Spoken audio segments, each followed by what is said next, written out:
Okay, so this one again we discussed in class already, so I have some existing doodles, but I'll just review them with you, okay? So space is a kind of a multi-dimensional definition. Remember, if you have space on our terminology quiz, it'll most likely be the all above kind of answer because there's so many different ways that you can discuss space as a visual element, okay?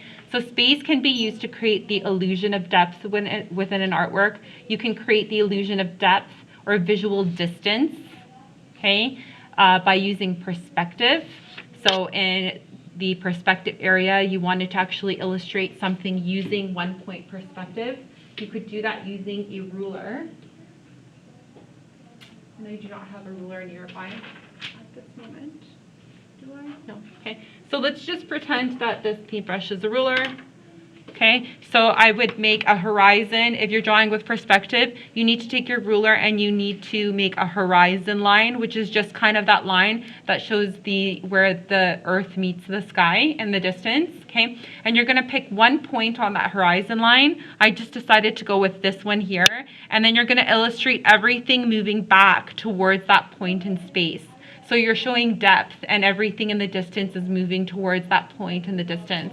That's what perspective is about, okay? So we can have 1 point, 2 point, 3 point perspective, and again, that's a discussion for a different day. But for now, you just want to create a quick doodle where everything looks like it's fading away into the distance towards 1 point, okay? So here, I made a road, and I decided the road would go this wide in the foreground from here to here, and then in the distance, it would fade away towards that direction, okay? Same with the tree.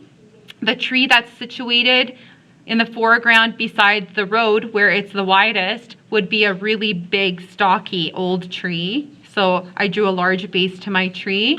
And then as the road goes nearer into the middle ground of the image, I'm also considering if this same tree was beside the road here in the distance, the road gets smaller, so does the tree. So I've decided to size down my tree in the distance here to kind of, right, be proportional to other things in the picture that are getting smaller. And again, as the road gets narrower and narrower in the distance, things beside it might get tinier as well. Maybe some tiny little trees in the background. You can even do clouds in perspective. There might be a big cloud in the sky here, but the clouds kind of fade away and get smaller and smaller in the distance. This is the idea. Again, you're using calculated perspective drawing to create the illusion of space, of depth, okay? The next way that you can show space, okay, is by using layering, okay? And layering, as I did here, playing around with letters, I'm just putting something on top of something or something behind something, okay? It could be a simple shape.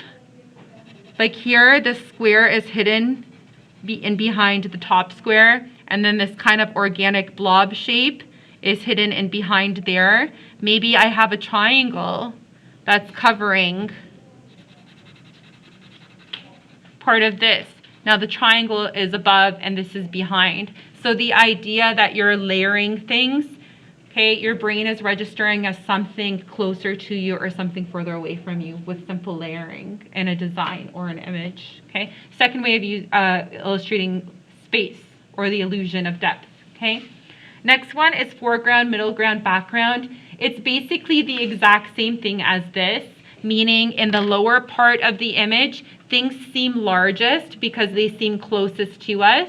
And as we move into the middle area of the picture, things seem medium-sized because they seem a little further away. And as things go higher in the picture, they get even tinier because they're in the background, okay? So here we basically drew a similar picture where we were layering using things that were larger, or sorry, not layering, plopping things into foreground, middle ground, background, but here we weren't calculating using a ruler and going into a particular point in the distance. Here it was just kind of random. So here I did a bunch of hills. I did a bunch of kind of evergreen Christmas trees in the foreground. Because these start in the bottom part of the picture, they're largest because they feel like they're at the foot of us. They feel closest to us. As we move a little bit higher in the picture, the middle ground, things can be medium-sized. So you can draw a medium-sized tree here.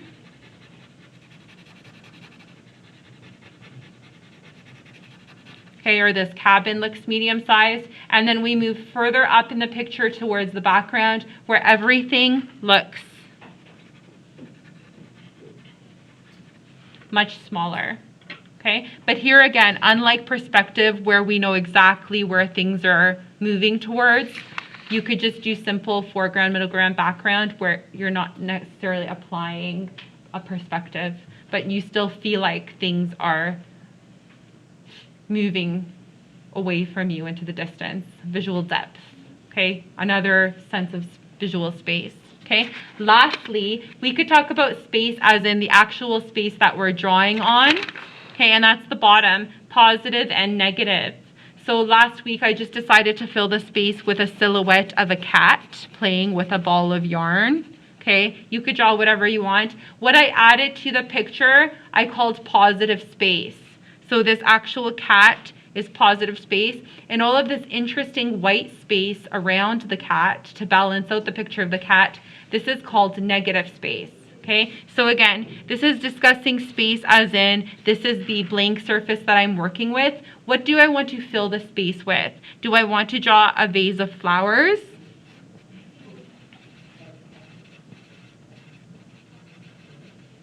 Okay, an interesting vase of flowers. Now the vase is positive, okay, and all of this white area around it is negative. Sometimes it's good to have negative area or negative space in a picture because you don't always want a picture that's full of stuff. It's difficult to look at. You want to kind of control where somebody's eyes are going or what they're looking at. And sometimes you need a picture balanced out with some negative space. So this is a different discussion of space. This is actually the surface that you're creating your artwork on and how you're using it. Filled area is positive. Negative is empty space, okay? So many different ways to discuss space. You can come up with whatever little drawings you want in here to help you remember the variety of definitions associated with the element of space.